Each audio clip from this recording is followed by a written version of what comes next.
Kekaisaran Ottoman, salah satu kekuatan paling abadi dan penting dalam sejarah dunia, muncul dari perbatasan yang bergejolak di Anatolia akhir abad ke-13, sebuah wilayah yang kini dikenal sebagai Turki modern. Kisahnya adalah permadani luas yang ditenun dengan benang penaklukan militer, pemerintahan yang rumit, kecemerlangan budaya, dan kemunduran yang berkepanjangan dan kompleks. Secara resmi dikenal sebagai Devleti Aliye-i Osmaniye atau Negara Ottoman yang Agung. Ia berdiri selama lebih dari 600 tahun. Narasi sejarah ini akan menelusuri perjalanan kekaisaran dari asal-usulnya yang sederhana sebagai kerajaan kecil Anatolia hingga puncaknya sebagai kekhalifahan transkontinental. Munculnya negara Ottoman bukanlah peristiwa yang terisolasi, tetapi produk dari waktunya. Kekosongan kekuasaan akibat kemunduran Bizantium di barat dan Seljuk Rum di timur yang terpecah oleh invasi Mongol. Zona perbatasan Utsi menjadi masyarakat dinamis. Suku Turkik pengungsi, pejuang agama, gazi, mistikus sufi, dan para petualang. Dalam lingkungan ini, sekelompok kecil pejuang di bawah pemimpin karismatik Osmanid mulai mengukir wilayah yang kelak menantang kekuatan Eropa dan Asia.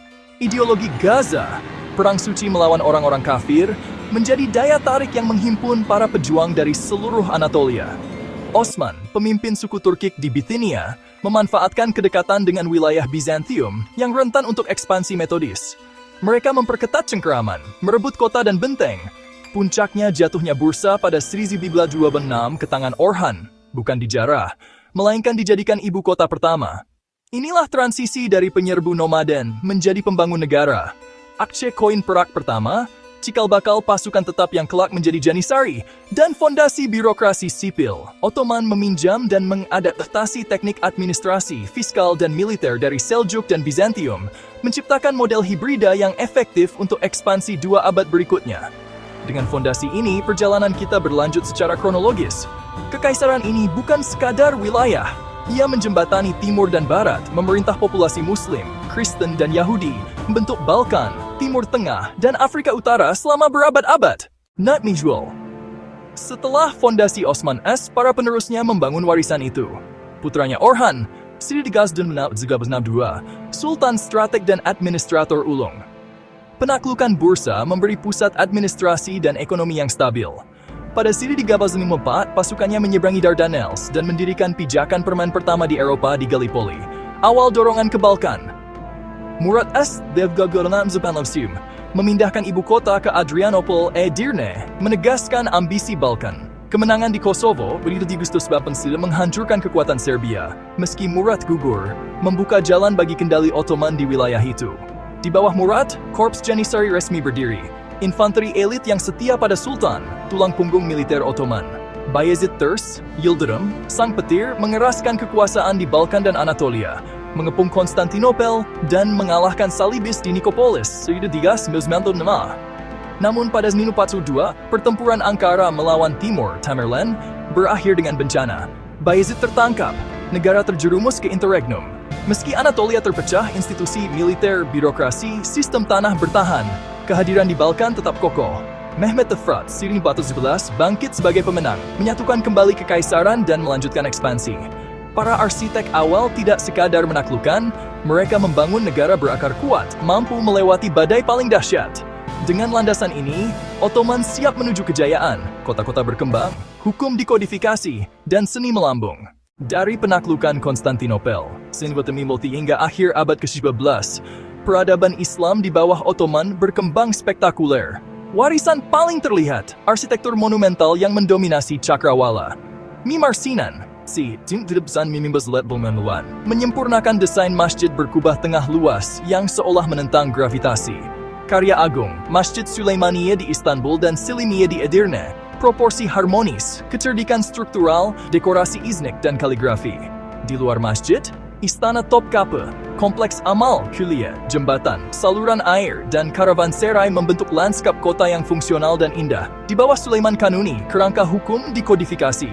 Kanun, administrasi dan pidana melengkapi syariah. Struktur ganda ini memungkinkan pemerintahan komunitas non-muslim melalui hukum agama dan pemimpin mereka. Sistem millet. Birokrasi juru tulis mengelola pajak, keadilan, dan ketertiban di 3 benua. Sains berkembang. Astronomi, matematika, geografi, kedokteran, membangun warisan keilmuan Islam. Peta dunia Piri Reis 1913 menunjukkan kecanggihan kartografi. Puisi istana, sejarah dan prosa dalam Turki Ottoman dipengaruhi Persia namun berjiwa unik. Seni dekoratif mencapai puncak, kaligrafi, iluminasi, tekstil, keramik, dan tenun karpet.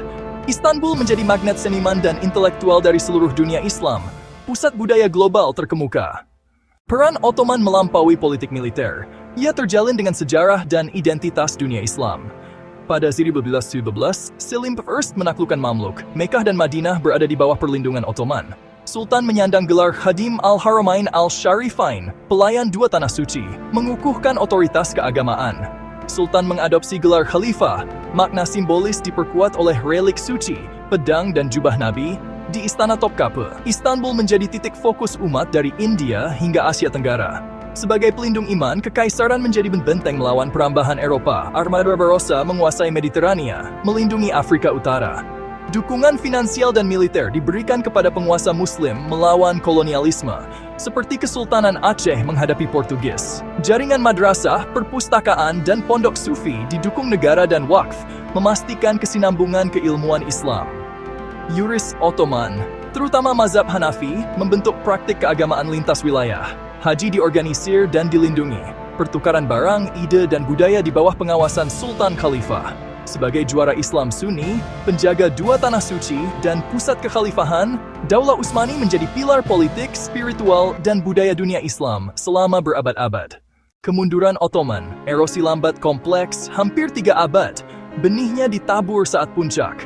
Kegagalan pengepungan kedua Wina, Liunrapaltia menandai akhir ekspansi di Eropa dan awal penarikan panjang.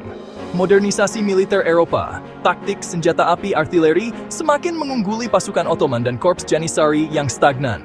Zaman penemuan mengalihkan perdagangan dari jalur darat Ottoman, masuknya perak Amerika memicu inflasi dan pelemahan mata uang. Iltizam, pertanian pajak, melahirkan korupsi dan penindasan. Petani melarikan diri, pertanian merosot. Kerusakan administrasi, merit diganti kronisme. Fratricide berganti kafes, melahirkan sultan lemah. Janissary menjadi kekuatan politik mengganggu. Abad ke-19, nasionalisme menyapu. Yunani, Serbia, Bulgaria, Rumania, Arab, Armenia memicu perang kemerdekaan Balkan. Pertanyaan Timur mempercepat disintegrasi. Keputusan masuk Perang Dunia Asu di pihak blok sentral menyegel nasib. Kekalahan memicu pendudukan dan pembagian oleh sekutu. Pada 1922, kesultanan dihapus. Akhir dinasti 6 abad. Keruntuhan bukan sekadar akhir dinasti, melainkan akhir tatanan dunia, melahirkan negara-negara modern di Timur Tengah dan Balkan, dengan batas dan konflik warisan masa lalu. Sejarah Kekaisaran Ottoman adalah kisah kebangkitan, kejayaan, dan kejatuhan. Lahir di perbatasan Anatolia, tumbuh melalui kepemimpinan cerdas dan kehebatan militer. Sultan awal, Osman, Muratas membentuk struktur negara tangguh. Mehmed II dan Sulaiman memimpin zaman keemasan, budaya, arsitektur, hukum, dan ilmu. Sebagai penjaga Makkah dan Madinah serta pusat kekhalifahan, mereka membela iman dan memfasilitasi haji. Model pemerintahan perpaduan tradisi Islam, Turki, dan Bizantium memungkinkan administrasi multi-etnis dan multi-agama. Namun kesenjangan militer teknologi, krisis ekonomi, kerusakan politik, dan nasionalisme tak tertahankan menggerogoti fondasi. Reformasi Tanzimat, terlambat dan kurang, diakhiri kehancuran PDI. Keruntuhan melahirkan negara-negara baru. Mustafa Kemal Atatürk menandai babak modern.